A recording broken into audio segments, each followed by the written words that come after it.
Jürgen, we hear you're going to accept the FA charge. How do you feel about being hit with that charge after the celebrations in the Merseyside derby? Absolutely okay. To be honest, I couldn't avoid it, obviously, but if everybody would do it every week, so that's what the rules are for. And if you break rules, then you have to be fined for it. That's what happened. So no problem with that. I think that's completely normal.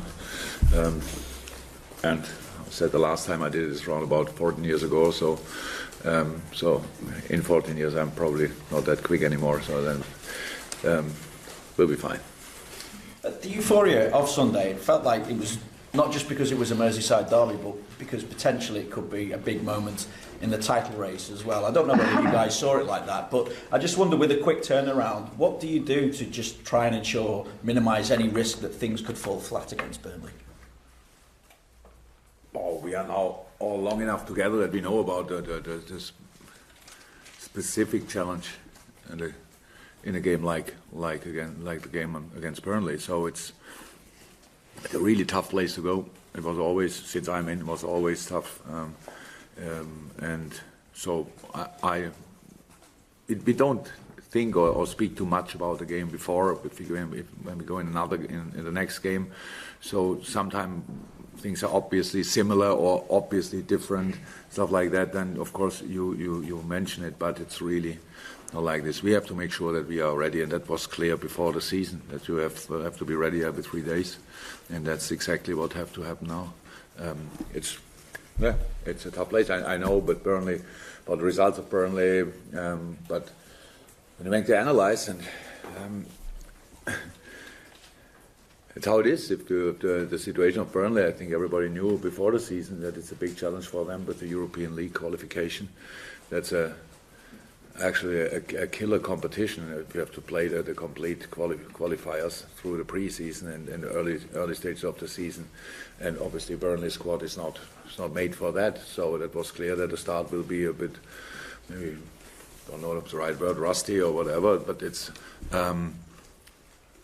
performance-wise they are now in the league 100% already since a few weeks, and that makes it really again a difficult game for us, but like all the others, so no easy games coming up. And squad-wise, Jordan Henderson available again after suspension, but Mane and Robertson doubts. What's the situation with those two? Yes, Sadio and Robbo, we need to have another look today. So Sadio had really an awful cut on his foot, so they need to be stitched, and it's okay. He's walking around here now, but in flip-flops. So we don't play in flip-flops. So, that means today he's not ready, but or in this moment he's not ready. But we will see later. And with Robbo, it's not that serious like with Sadio, but we need to have a look. You mentioned the challenges that Burnley have faced with the European competition this season. It's probably not too dissimilar to what you faced at Mainz, is it, when you got promoted and then you got them into Europe? So what sort of challenges did you face in that time that maybe Sean might be facing now as well? Oh, we lost that time the first 5 games in the league. So that time nobody expected us obviously doing well, even or passing the first qualification round, but Sevilla put us out finally, and they won the tournament that year as well. So it was we played on Thursday and played Bundesliga on Saturday. So you land on Friday afternoon somewhere in Germany, and then you have to play the next day Bundesliga game. So that's the challenge, is that this time kind of 2-3 days constantly in an early part of the season is really, really difficult. 3 games a week in mid-season is still a challenge, but it's much better in the beginning. It's for sure. You cannot really train because you play important games always. It's not like you have a normal preseason and then you play these games and then you play all 3 days and then you fly around the world. So that's just a challenge. So that's how it is. But Sean Dyche is experienced enough, and they knew about it, and they still wanted to have that challenge. That's absolutely, because it's exciting as well, and they had a lot of wonderful moments in Europe already with a few games. And yeah, that's how it is now. So, but the squad is strong, and I know the Burnley squad. They are really. They will be fine in the end of the season. I'm sure, because they look calm, and in the moment, so far they didn't get the results maybe they would have deserved with their performances. But yeah, now we have to make sure that it run starts earliest on at the weekend, or not earlier. And we've spoken about how many games that you've got to play over the next month or so, and one player that nobody's played more for you since you've arrived is Roberto Firmino. How do you think he's performing at the moment?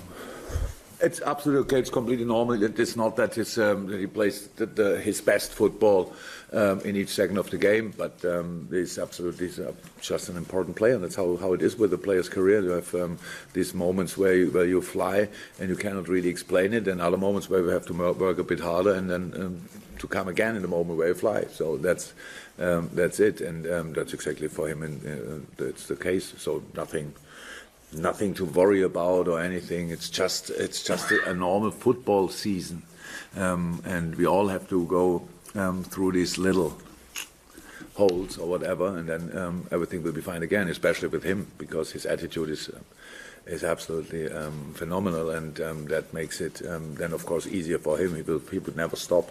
He will never stop, and that's good. So everything will be fine. Jürgen, would you do it again, the celebration? Because emotion can take over. And as you say, it's just one of those things, in the moment you just go for it. No, not in the next 14 years. So just because I didn't want to do it, and that's why I can now say it will not happen again, because I had it not on my radar that it's possible for me still. Because it's really long ago that it happened last time. And but in that moment it was very special and happened. So that's all. Nothing else to say about it. I had never a problem to pay a fine, and I have no problems to make, how we all do, that we do make mistakes, but usually I learn of it, at least for a long period. So, and no, it will not happen that quick anymore. But is it a mistake though? Because it is just emotion, isn't it? It does. Yeah, no, it's not. It's not a massive mistake. It's just if there would be no rule against it, then probably we as managers, we would constantly celebrate on the pitch and would say it's nice, but that's of course not really, and the whole bench would run there. So that's the strange thing. I don't think that anybody thought it's massively wrong or whatever, but it's not even the ref. They were surprised by themselves probably that somebody was running in that direction. So it's quite difficult. It's nothing to say about actually. It happened, so no problem with that. It's a fine. I pay that, and then let's carry on. That's all. Okay, Carl, could you the second question to Chris? Because you have something before we go to the... Yeah, so much of the talk when you signed Alisson, someone was about his use of the ball and his distribution, but as we saw again on Sunday, how many points has he saved you, and could potentially save you with his actual saves that he makes in games? No idea. Hopefully, it's the best thing about the goalkeepers if you don't have to talk about the goalkeeper. That's the best thing, really. And if in a moment, if we spoke about him, then it was quite positive and well deserved. So just he's the goalie we obviously wanted, and now he's here, and hopefully it stays like this, and he can stay healthy, fit, and all that stuff. That's the most important thing, and it's just good. He's a really calm person, what helps in a lot of moments, and very quick in mind for quick restarts. And he's obviously, it was the most impressive one was actually really against Fulham, because I think it's completely normal. We speak about emotions and stuff like that. I had now this one, but in this moment, I think a goalie usually thinks goal, and it's only a second, and you want to shout at somebody, and he was not even in that mood. No, he was the first who realized no goal. Yeah, let's carry on. So that's good. But how I said, best. Always about goalkeeper, we don't have to talk too much about him, and that's the case, and so all fine. We'll go to Carl. Yes, Carl, back to the stadium. You mix it up, huh? Yeah, wow. Yeah. Just wondering, in terms of how Sunday's game finished, do you have to take into account the sort of emotional effect that it had on players with the quick turnaround in games you've got? Should I got the question you ask here up front, or what's the problem? I think they're on such a high, coming out of that game. Can you do? We didn't play. Yeah, momentum or? Yeah, As it was brilliant in the dressing room, of course, after the game. But it's can you carry it 2-3 days? So yes, the positive note about the whole season so far is still there. So we feel in a good moment, and that's what we have to make sure again. But we are not no.